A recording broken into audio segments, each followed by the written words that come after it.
आणि निव्वळ तत्वज्ञानाचा तोच उद्देश आहे. आणि म्हणूनच स्वामीजींनी शैक्षणिक क्षेत्रात प्रयोग केले, म्हणजे मेंदूक्रांती, राजकीय क्षेत्रात प्रयोग केले, आध्यात्मिक क्षेत्रात प्रयोग केले, मानसशास्त्रात केले, औषधशास्त्रात केले. असं कोणतंच क्षेत्र नाही की जे स्वामीजींनी प्रयोग केले नाहीत. म्हणजे अगदी लता मंगेशकरचा आवाज हा गायत्री मंत्राच्या वेव्हलेंथचा इक्वल आहे, म्हणून लता मंगेशकरच्या आवाजाचा म्युझिक हॉस्पिटल्स किंवा म्युझिक थेरपीसाठी कसा उपयोग शकतो हाही त्यांनी प्रयोग केला. तर एक आध्यात्मिक देश उभा राहण्याच्यासाठी जे तत्वज्ञान लागतं ते स्वामीजींनी उभं केलेलं आहे, असा माझा ठाम विश्वास आहे. आणि म्हणून या दृष्टिकोनातून आता मी जे काही भविष्याबद्दल थोड्याशा काही गोष्टी सांगणार आहे त्याचा आपण विचार करावा. मी तुम्हाला इथे आणखीन एक गोष्टीचा उल्लेख करेल की नॉस्ट्रॅडॅमसच्या भविष्याबद्दल मला खूप लोक विचारतात. आता मुळात नॉस्ट्रॅडॅमस हा भविष्यवेत्ता नव्हता, तो डॉक्टर होता. आणि त्यांनी प्लेगच्या काळामध्ये फ्रान्समध्ये जेव्हा ते सेवा कार्य केले त्या निस्वार्थ शक्तीतून त्याच्या काही शक्ती जागृत झाल्या आणि त्याला काही गोष्टी कळल्या आणि त्याने ते मानव कल्याणासाठी लिहून ठेवल्या गूढ भाषेमध्ये.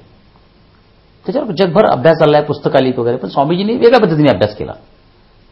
स्वामीजी म्हणजे नॉस्ट्रॅडॅमसचं चेतन मन कुठेतरी अस्तित्वात विश्वात आहे त्याला संपर्क करून स्वामीजींनी काही भाकितं वर्तवली, ती अचूक ठरली.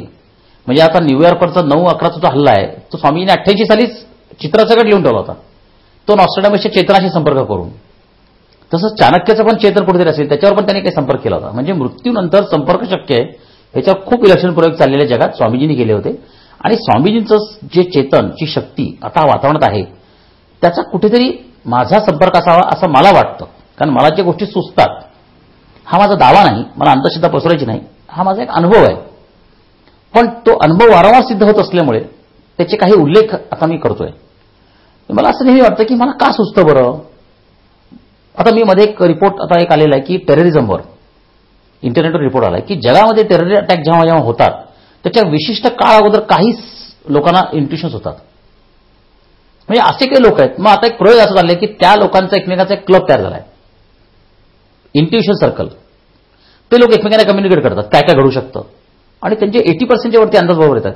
मग त्याच लोकांना ते काय कळतं बरं की इथे टेरर अटॅक होणार आहे. आता त्यांनी टेरर अटॅकची त्यांचे इंट्युशन्स आणि हजारे हल्ले ह्याची सांगड घालायचा अभ्यास सुरू केलेला आहे. मग काही लोकांना ते का कळतं आणि काही लोकांना का कळत नाही किंवा असं का होतं हा एक मोठाच खरा गूढ विषय आहे.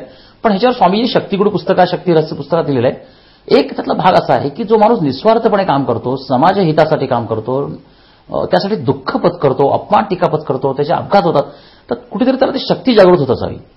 माझा तुम्हाला मी एक त्यातला अनुभव सांगतो की शिवसेना भवनला मी जेव्हा यज्ञ केला ना तर मी बाळासाहेबांना म्हटलं की बाळासाहेब मला कुठेतरी ह्या इथली शक्तीची शुद्धीकरण केल्यामुळे मला संकट येईल. आणि 24 तासामध्ये मला आणि माझ्या पत्नीला, म्हणजे त्यावेळेस माझं लग्न झालं नव्हतं पण आम्ही एकत्र काम करत होतो तेव्हा, साखरपुडा झाला होता आणि आम्ही प्रवास करत होतो. तर औरंगाबाद नगर हायवेवर माझा ऍक्सिडेंट झाला आणि मारुती व्हॅन मी ड्रायव्हिंग करत होतो, बाजूला माझी पत्नी बसली होती आणि गाडी अक्षरशः 3 पलट्या करून ती धाब्यामध्ये शिरली. कोणीच जखमी झालं नाही. आश्चर्य वाटेल तर अक्षरशः त्या गाडीचं पूर्ण चिपाट झाल्यासारखं झालं, पण आम्ही वाचलो. 2 तासानंतर देवगिरी नागरी सहकारी बँक म्हणून एक बँक आहे औरंगाबादात, तिथे 2000 मुलांचं शिबिर होतं. आम्ही ड्रेस बदलला, आम्ही अगदी हॅपीली लेक्चर घेतलं. लोकांना वाटलं पण नाही की 2 तासापूर्वी जीवन मरणाचे दाढे वाचले आहेत. त्या शक्तीचा तो फटका असेल असं मला आजही वाटतं की ते शिवसेना भवनचं शुद्धीकरण झालं त्याचा मला कुठेतरी किंमत ऍक्सिडेंटच्या स्वरूपात चुकवावी लागली. असे माझे बरेचसे अनुभव आहेत.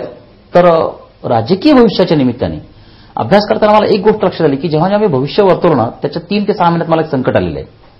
एक तर अपघात म्हणा, अपमान म्हणा, डिफेमेशन, बदनामी, आरोग्याचा तर मला बराच त्रास झाला. झोप नाही, म्हणजे सुरुवातीच्या काळात मला झोप यायची नाही, चित्रविचित्र स्वप्न पडायची नाही. या गोष्टीचा काय संबंध हे मला नंतर कळत गेलं. तसं तसं माझं मन स्थिर झालं आणि आता मी खूप मनातून आतून शांत आहे. तर या निमित्ताने मी ह्या सगळ्या गोष्टीकडे बघताना माझी आपल्यास विनंती अशी की ह्याला श्रद्धा अंधश्रद्धा किंवा वैयक्तिक असं न बघता एक अभ्यास म्हणून बघावं की दुरांत शक्ती दुरून शक्ती देता येते का, आपल्याला इंट्युशन्स होतात. म्हणजे तुम्हाला सुद्धा हे ऐकणाऱ्या प्रत्येक व्यक्तीला कधी ना कधी असं वाटतं, आपण बघा बऱ्याचदा आपण घरातून निघतो आणि असं वाटतं हे काम होणार नाहीये किंवा होणार आहे किंवा असं वाटतं हे होईल. त्याला तर्क असं त्या क्षणाला आपल्याला सांगता येत नाही, पण ती घटना घडते. तर कुठेतरी प्रिमॉनिशन, आता प्रिमॉनिशन नावाचा एक सुंदर चित्रपट हॉलिवूडमध्ये आला होता, त्या नटीला कळतंय सगळं. त्याच्यानंतर मनोहर नाईट श्यामलनाचे काही गूढ शक्तीवरचे 6 सेन्स वगैरेचे पिक्चर आहेत. तर ह्याच्यावर अभ्यास खूप चालला आहे जगभर. अजून बरेचसे पुरावे यायचे आहेत आणि डिस्कव्हरी चॅनलवर पण ह्याच्यावर काही दाखवलेलं आहे. त्यामुळे हे अगदीच अवैज्ञानिक आहे, अंधश्रद्धा असं म्हणून काही धिक्कारता येणार नाही.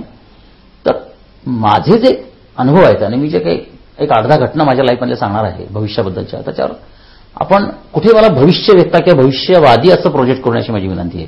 मी एक अभ्यासक आहे आणि तुमच्यासारखाच एक मी सामान्य माणूस आहे आणि त्या पद्धतीने या माझ्या विधानांचा आपण विचार करावा असं मला वाटतं. तर मी काही विधानं वाचून दाखवतोय आणि त्याची तारखा सांगतोय.